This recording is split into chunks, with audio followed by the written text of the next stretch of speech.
অধ্যাপক আবদুল্লাহ আবু সাইদ স্যার বলেছিলেন, মানুষ তার স্বপ্নের সমান বড়। এই ভিডিওটা দেখে আমার মনে হয়েছে মানুষ আসলেই তার স্বপ্নের চেয়েও অনেক অনেক অনেক বেশি বড়।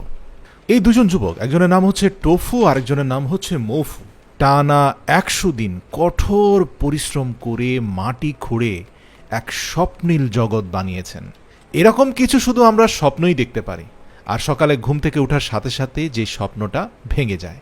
কিন্তু দুই ভাই টোফু এবং মফুর কাছে স্বপ্ন শুধু স্বপ্নই নয়, স্বপ্ন হচ্ছে বাস্তবায়নের প্রথম ধাপ।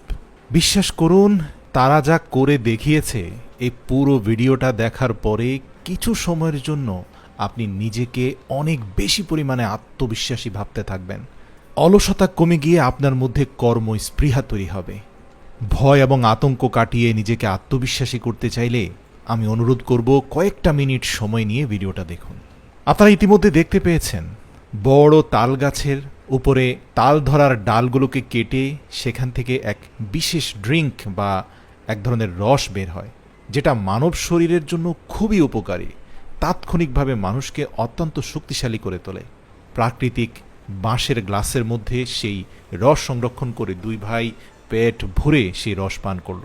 তো এ দু ভাই মোটামুটি প্রথম ৪ থেকে ৫ দিন এই ২০০০ স্কোয়ার ফিট জায়গাকে অন্তত ২ থেকে ৩ ফিট পরিমাণ গভীরে খনন করে ফেলল। তাদের লাইফস্টাইল দেখলে আপনি বুঝবেন তারা আজ থেকে আরও ২ থেকে ৩,০০০ বছর পূর্বে মানুষ যেভাবে কাজ করত সেভাবেই করে। তারা কঠোর পরিশ্রমের পরে পান করার জন্য তালের রস পান করে এবং বনের ভেতরে থাকা জঙ্গলের ফাঁকে ফাঁকে বিভিন্ন নালা বা বিল থেকে মাছ সংগ্রহ করে নিয়ে আসে, সেটাকে কলা গাছের মধ্যখানে ঢুকিয়ে প্রাকৃতিক উপায়ে দুটি ডালকে ঘর্ষণের মাধ্যমে আগুন ধরিয়ে কলা গাছের মধ্যে তাপ দিতে থাকে। এতে কলা গাছের ভেতরে থাকা মাছটা কোনো প্রকার তেল চর্বি ছাড়াই খুব ভালোভাবে সেদ্ধ হয়ে যায়। এরপরে দুভাই পেট ভরে সেদ্ধ মাছটাকে খেয়ে পর্যাপ্ত পরিমাণে প্রোটিন এবং নিউট্রিশন নিয়ে আবার তারা কাজে নেমে পড়ে। এ দুজন সকাল ৯টা থেকে বিকাল ৫টা পর্যন্ত অনবরত কাজ করতে থাকে। তারা খুব সামান্য সময় বিশ্রাম নেয়। এরা কাজকে এত ভালোবাসে যে এরা কাজ করতে করতে হাঁপিয়ে যায়, পুরো শরীর থেকে ঘাম ঝরতে ঝরতে ডিহাইড্রেটেড হয়ে যায়, কিন্তু তাদের মুখে কখনো বিরক্তি আসে না। আর এজন্যই তাদের পক্ষে মাত্র ১০০ দিনে এই স্বপ্নীল জগৎ তৈরি করা সম্ভব হচ্ছে। তাদের টানেলে প্রথম ২০ দিনের কাজ শেষ হওয়ার পরে তারা একটা সুড়ঙ্গ তৈরি করলো। স্বয়ংক্রিয় সিঁড়ির মাধ্যমে চাইলে যে কেউ খুব সহজে সেই টানেলে চলে যেতে পারে। আপনারা উপর থেকে দেখতে পাচ্ছেন যে জঙ্গলের মধ্যখানে তাদের এই টানেলের কার্যক্রম চলছে। এছাড়াও এর মধ্যবর্তী স্থানে তারা এমন একটা সুইমিং পুল করতে চাচ্ছে যেখানে ওয়াটার স্লাইডের মাধ্যমে সুইমিং পুলে নামা যাবে। খুবই দক্ষতার সাথে প্রত্যেকটা সিঁড়ি নির্দিষ্ট মাপ অনুযায়ী মাটিটাকে কেটে আলাদা করা হচ্ছে। এছাড়া ওয়াটার স্লাইডারগুলোকে এত চমৎকারভাবে করা হয়েছে দেখে মনে হবে কোনো দক্ষ ইঞ্জিনিয়ার এই কাজগুলোকে করেছে। তাদের এই কাজের ক্ষেত্রে একটা বিষয় আমার অবাক লেগেছে যে যত মাটি জমা হচ্ছে সেগুলোকে উপরে উঠাচ্ছে এবং উপরে চারপাশে যত মাটি জমা হচ্ছে সেগুলোকে আবার খুব দূরে নিয়ে সরিয়ে দিচ্ছে যেন তাদের কর্মক্ষেত্রের মধ্যে এসে মাটি চাপা না পড়ে। বিশ্বাস করুন, শুধুমাত্র আপনি চোখ বন্ধ করে একবার ভাবুন, দুজন মানুষ অনবরত এই মহাযজ্ঞের কাজ করে যাচ্ছেন। কি পরিমাণ পরিশ্রম সাধ্য কাজ ভাবলে হয়তো আপনার গা শিউরে উঠবে। কিন্তু আমি আপনাকে বলতে চাই এটা তারা সম্ভব করছে, তাহলে আমি আপনি কেন পারবো না?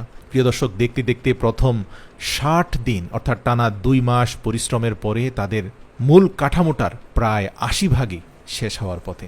তাদের সুইমিং পুলকে কেন্দ্র করে চারপাশে তারা রাজপ্রাসাদের আদলে সিঁড়ি এবং পিলারের সৃষ্টি করলো এবং মাটিটাকে এত চমৎকারভাবে কাটিং করছে, ডানে বামে কোথাও আপনি কোনো খুঁত খুঁজে পাবেন না। তাদের কাজ এমন নয় যে শুধু শেষ করে ফেললেই হবে, বরং তারা তাদের স্বপ্নের মতো করেই কাজটাকে শেষ করতে চায় এবং এই শিল্পের মাধ্যমে তারা তাদের নিজেদের পরিচয় তুলে ধরতে চায়। শেষ পর্যায়ে কাজ ১০০ দিনের মধ্যে শেষ করার জন্য তারা রাতে আগুন জ্বালিয়ে আবারও সেই বিল থেকে ধরা মাছ সেদ্ধ করে খেয়ে রাত জেগেও তারা কাজ করেছে।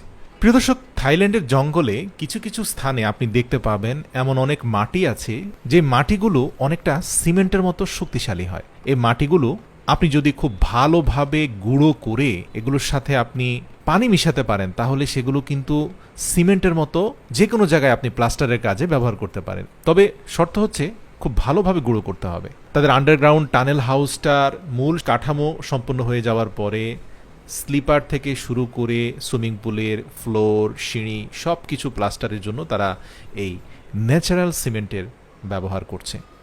ওয়াটার সাপ্লিকেশনের জন্য ন্যাচারাল ওয়েতে তারা একটা বাঁশের মাচা তৈরি করলো। তাদের মাচার দেয়ালগুলোকে খুব ভালোভাবে এরকম সিমেন্ট মাটি দিয়ে চৌবাচ্চার আদলে তৈরি করে ফেললো। মাচার অগ্রভাগে 3টা বাঁশকে রাখলো, যে বাঁশগুলোর মধ্যখানের ব্লকেজগুলোকে তারা আগেই সরিয়ে দিয়েছে, যার কারণে এই বাঁশগুলোকে আপনি অনেকটা ন্যাচারাল পাইপ লাইন বলতে পারেন। তো নিচের সিমেন্টের উপরে তারা কিছু অ্যাকোয়া কালার মিক্স করলো, যাতে এর উপরে পানি ঢালার পরে পানির রংটা অত্যন্ত মনোমুগ্ধকর হয়। এছাড়া সুইমিং পুল থেকে তাদের আন্ডারগ্রাউন্ড টানেল হাউজের উপরে তারা একটা বৈঠকখানা তৈরি করলো, যে বৈঠকখানার নিচের অংশ তারা ন্যাচারাল ঘাস দিয়ে কার্পেটিং করলো। এই ঘাসগুলোর উপরে কিন্তু পানি ছিটিয়ে দিলে এগুলো আস্তে আস্তে জীবন্ত হয়ে উঠবে এবং এই পুরো অঞ্চল ঘাসে ভরে যাবে। এবং সর্বশেষ তাদের শোয়া এবং বসার জন্য বেশ কিছু মাচা তারা তৈরি করলো।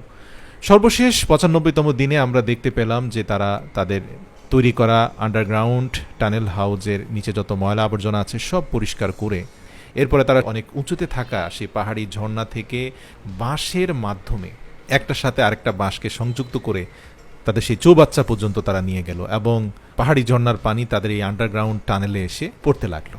সৌন্দর্য বর্ধনের জন্য আন্ডারগ্রাউন্ড টানেলের নিচে থাকা সুইমিং পুলের চারপাশে অনেকগুলো ছোট ছোট গাছের টব তারা লাগিয়ে দিল, এমনকি পরিচর্যা স্বরূপ সেগুলোতে কিছুটা পানিও দিল।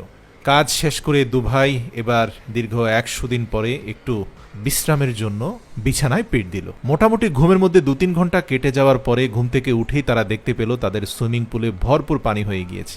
আর কি, মুহূর্তের মধ্যে লাফ ঝাঁপ দিয়ে সুইমিং পুলে গোসল করে তাদের সেই 100 দিনের কষ্টের সেলিব্রেশন করলো।